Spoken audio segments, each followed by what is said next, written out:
Hi everyone, welcome back to Novel Idea. My name is Dia. Trying to get comfortable here. Today I want to kind of do a mid-month wrap-up. I've been just racing through my wrap-ups at the end of the month because I usually have so many books. So today I want to take the time and actually go through most of the books that I have read so far. I think I'm going to tell you about the picture books a little bit, but I think that I might do a separate video to wrap up Picture This. So, but I'll mention the ones that I've read so far. Today's tea is spiced blackberry, I think. Blackberry spice. I'll put a picture up because I forgot to bring the packet over with me, but it's springtime. It's time to start drinking berry tea, but it still has just enough spice in it that it has that warming quality to like the cinnamon and that kind of thing. It's really good. Tastes a little bit like cobbler. Oh, I didn't bring that one over. I'm gonna grab it. Okay, so I did not wrap up Power Through Prayer last month because even though we read this as a read-along with Tiffany and from Beautiful Minutia and Kelly from Kelly Reads a Lot and Anne from In Search of Wonder, and we did live shows every single week to kind of wrap up the chapters that we read that week and talk about them. This still had more chapters in it to be read, and I just thought, I'm just going to go ahead and do it. So we read 12 chapters of this together, and I think there are 19 or 20 in here. So I didn't finish it until the very, very beginning of April. This was a very unique kind of group read for, especially out of the books that I've done with Tiffany so far. I think this is our fourth one. And out of all of the ones that we have done, this has been the most difficult for me to glean from. I had to sit on it for a little while after reading the chapters to figure out just exactly what it was I was walking away with from this book. So I think this is wonderful, but it's written specifically to preachers. And even though as Christians, all of our lives should preach, the things that a pastor preacher does in particular are unique to his profession or her profession. And so I think that for me, this was just a little more difficult to figure out how this relates to my life and what it is about it that the Lord wanted to speak to me. So Power Through Prayer, E.M. Bounds. I did enjoy it. I did. It doesn't sound like I did, but I did enjoy it. And then for my Lenten read along, well, not read along, but my Lenten read, I chose Living Love, a treatise on the love of God by Francis de Sales. And I really, really enjoyed this. This prose is very, very gentle. And this had quite a bit to say about prayer. Really important during Lent to focus our hearts and be quiet and hearing Him. And so this was just wonderful. And I walked away not completely agreeing with everything and not completely in alignment with everything that's in here, but I felt very comforted by. I felt challenged, and I also felt loved by the end of it. So excellent read, really enjoyed it. One that I don't own, and that is Sufficiently Advanced Magic. I cannot remember who this is by. This to me read like a role play game, like a video game. There are characters that are out to do something, and they have choices that they have to make. And in doing that, there's also these little side things that happen. And so it feels like a side quest. You get to see the choices before they make them, and then what they choose and the outcome of that choice. And it just felt very much like I was reading what was happening on screen for a video game. I really enjoyed this book though. And I'm not a gamer. I don't play video games. I don't own a console. The last video game console that I owned was a ColecoVision, which nobody even remembers. And I had like a Smurf game where you had to rescue Smurfette, and a Donkey Kong, and something else. We had 3 games. That's it. And I think those are the 3 games that came with it. I don't think we ever went out and bought any more. That was when I was very young. I think I was in 7th, 8th grade, something like that. It had things in it that I could have done without. But for the most part, it was clean, it was fun, it was well written. I enjoyed it. Ronan Hession's Leonard and Hungry Paul. And this, I had heard several people say was one of their top books of the year last year. And so I picked it up. This is a fairly new release. When was this released? 2020 is when this copy was printed. I picked it up because several people on BookTube that I watch had read it and thought that it was such a good book. They thought that it was amazing. It says, a disarming novel that asks a simple question: can gentle people change the world? And it's charming, I guess. I have read novels that are more amusing and more edifying and more intellectually stimulating than this book is. And maybe it's because I went into it with such a high expectation, knowing that so many people loved it. But for me, it was Hallmark movie bland. It was expected and like beige with pockets of lemony yellow. It just didn't have a lot of vibrancy to it. I think the characters were definitely gentle. They were definitely kind.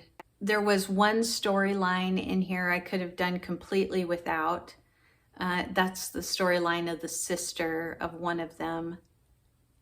I don't remember ever finding out why he was called Hungry Paul. His name is Paul. Even though the characters are kind and their relationship is refreshing, but it just doesn't feel like these 30-year-old men are grown-ups who are being kind. They are boys in men's bodies, and that's why they're kind, is because they're still children in many ways. I don't know exactly how to explain it. I will say that many parts of this book I really did enjoy, but it didn't turn out to be a favorite, and I hate to say that, but I'm gonna send it to my used bookstore because it's not one that I think I'll ever reread. Anyway, it's a really nice urbane novel. Willa Cather's short stories. I read 5 of the short stories out of here. I read, no, 6 of the short stories out of here with Tiffany, and she got a new collection.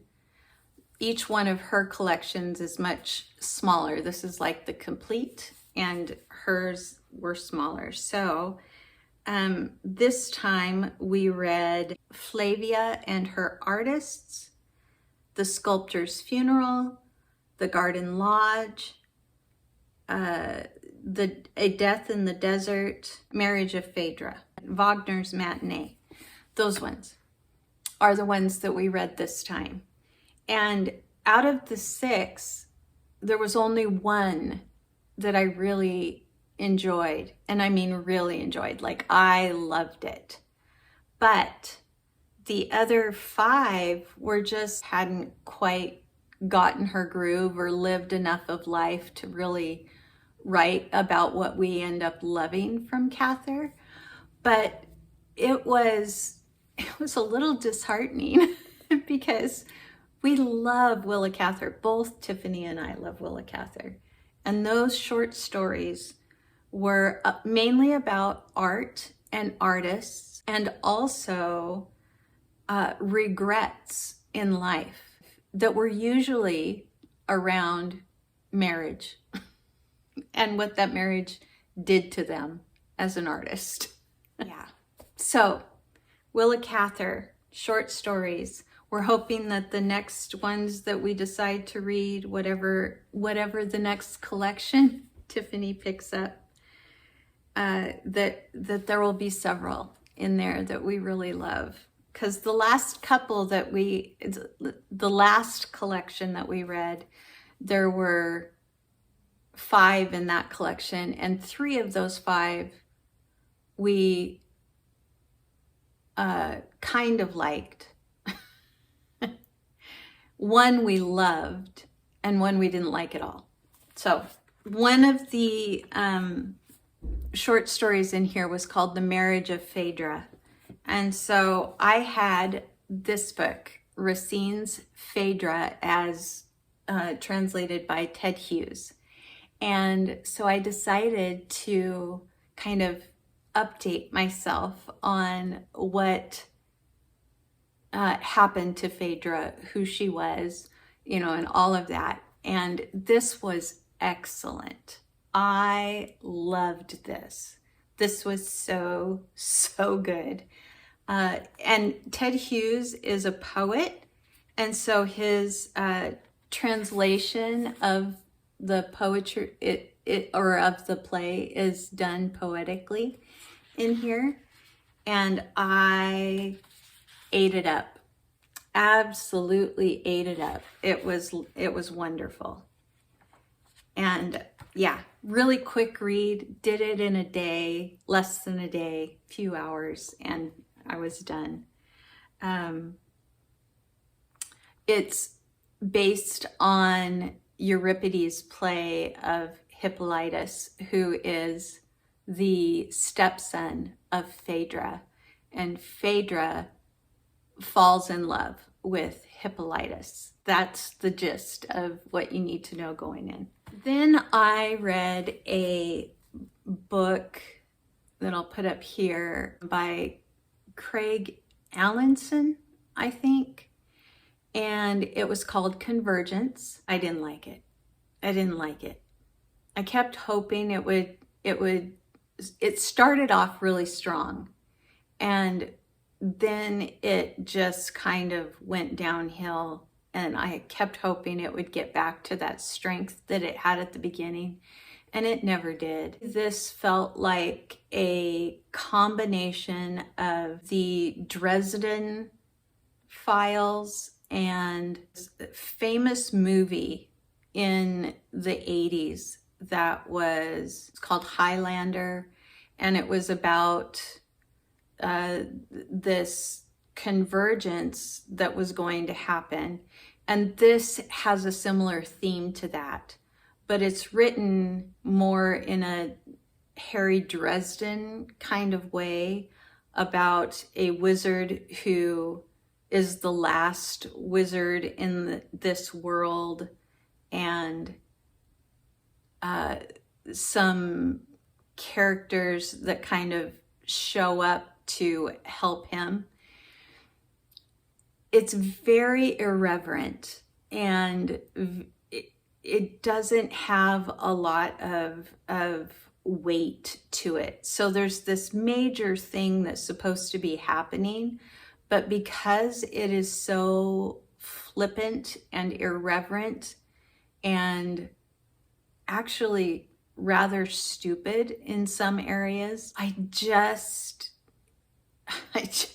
just couldn't take it seriously. Number one, I'm not sure that he wanted us to take it seriously, because there was nothing after the first couple of chapters that was serious about it. And yeah, if you liked the Brandon Sanderson books that came out, the special project that came out a year or 2 ago, 2 years ago, if you liked those, and the voice of Hoyd that showed up in just about every single one of them, and that irreverent humor kind of feel, you might like this. I just didn't. The last one that I'll tell you about is Shepherd of the Hills by Harold Bell Wright. I read this with Catherine from Read Journal Love. I was supposed to read it with Kelly also, and I just didn't know. I didn't know she wanted to read it with us, and so yeah, I feel terrible. I really do, Kelly. I wish you could have. It would have been great. This is about an older man who has had some really tough things that have happened in his life, and he's very discouraged with life. And a friend of his kind of offhandedly makes this remark about getting away and taking yourself apart from the world, allowing yourself to become someone else. And so he leaves behind everything, including his name, and he runs off to the Ozark Mountains, where he meets a family who needs a shepherd to watch their sheep. And they've had some trouble keeping shepherds because the area of the Ozarks seems to be haunted. And the story of reasons why people think it is haunted and the characters of this book are just fabulous. You are invested in them. The only thing about this that I really didn't care for is that there is a lot of emphasis on the way that people look, and if they are big and strong, then they're definitely a man. But if they are not assertive, not able to defend a woman against these big strong men, then they aren't a man. And that really bugged me. But then, even the children, if they are beautiful, then they must be intelligent. They must be a gift of God. I'm just like, that's a little much. But everything else about this book, I loved. I loved the story. I loved the surprises. I loved the twists and turns. Some of them were predictable, but many of them were not. and I just thought that it was well told, and I really enjoyed it. I'm so glad that I read it. I got this as a recommendation from Hannah at Piles of Books, and can't say thank you enough. I really, really liked it. Let me tell you the picture books that I have read so far, and then I'll let you go. I read Goodnight, Little Blue Truck. I read this for the Alice prompt. This is Alice Shertle and Jill McElmurry. And so it was either a character in the book is Alice, or it's written by an Alice, or it's illustrated by an Alice. So that was my Alice prompt. What's Missing by Niki, Yektai, and illustrated by Susannah Ryan. And this was my mystery prompt. You can see that there is something missing, and every page does that. Something's missing. You have to figure out what's missing, and then it tells you on the next page. Welcome Dark by Charis St. Pierre and illustrated by Rachel Wada. And this was for my dark prompt. This also could have been for my dark prompt, but this was for my blue prompt. And this is Every Color of Light, written by Hiroshi Osada and illustrated by Ryoji Arai. This was for my cat prompt. There you go. This is written and illustrated by Inga Moore. I love, love, love, love all those kitties. And then on the back, more kitties. I found these in the wild, and so I just wanted to read them. I read How Long, and this is by Elizabeth Dale and illustrated by Alan Marks. It's basically about the concept of time and how kids can't really grab hold of that concept, and the way that it's illustrated in here is absolutely wonderful. This one I also found in the wild. You can't really see it too well, but this is Trying, and this is by Kobi Yamada. Let me see if I can find the illustrator. So this is literally about children not starting something or doing something because they don't want to fail. And so Kobi Yamada is one of my favorite children's book authors, and he always has these kinds of books that are like taking a chance, or what do you do with a chance? What do you do with an idea? Speaking of which, that's this one. What do you do with an idea? And this one is illustrated by Mae Besom. He's just very, very good at taking these kind of abstract concepts and putting them in a way that is easy for a kid to understand. And then the illustrations are always absolutely wonderful. So, love that. Those are the picture books that I have read so far. I'm sure I'm going to pick up more before the end of the month. Those are the ones that I've read so far. And then let me just tell you what I am currently in the middle of. So I am buddy reading Charles Dickens' David Copperfield, and we are about halfway through, and I'm reading this with Stephanie from Miss Richards Reads, and it's been a lot of years since either one of us have reread this. So this, I think this is it's either my first or second reread of it, but nonetheless, it's been decades since I read it last. And I don't remember everything. I remember like big moments, but not all of the little intricacies. So it's good. We're enjoying this one.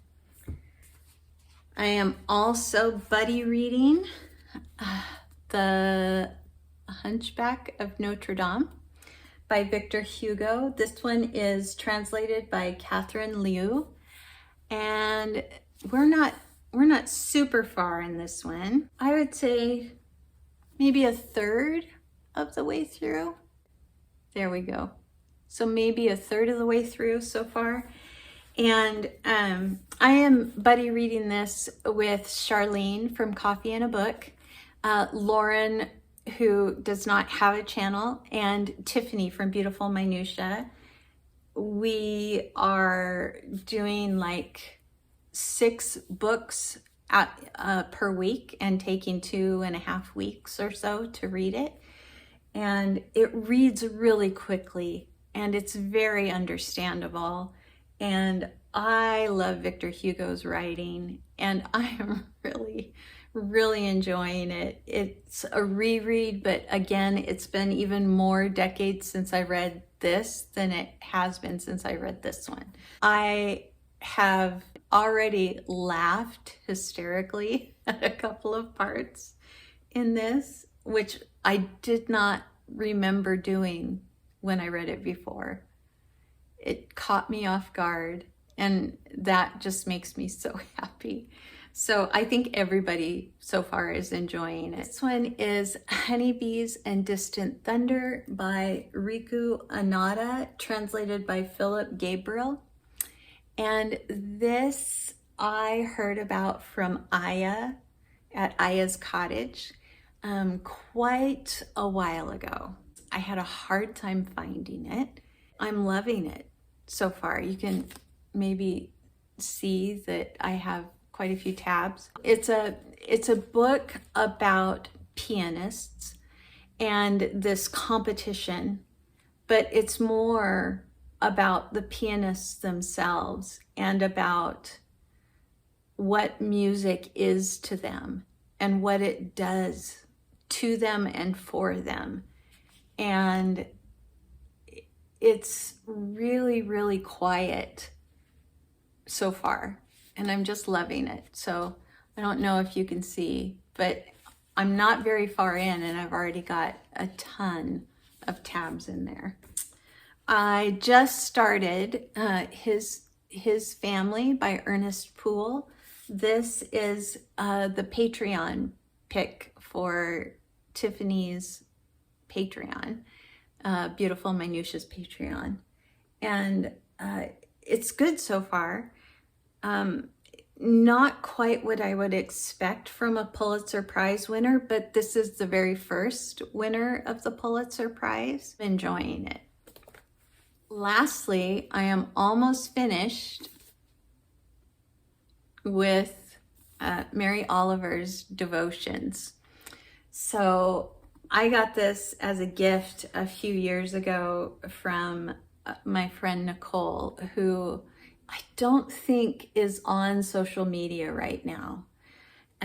But she sent me this when I reached 500 subscribers, and I'm just getting around to reading the whole thing. I have read bits and pieces of this because this is a collection of all of her best poetry. And so I've read several things in here before, but I wanted to read this completely. So this has been my read that I have been doing nightly. It's on my nightstand and I am loving it. It is wonderful.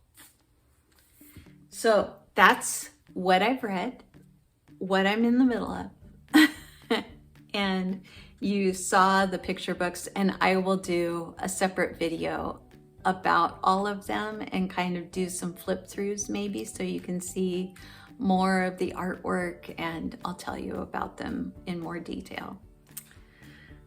All right, I would love to know if you've read any of these and if you agree with my assessment of them.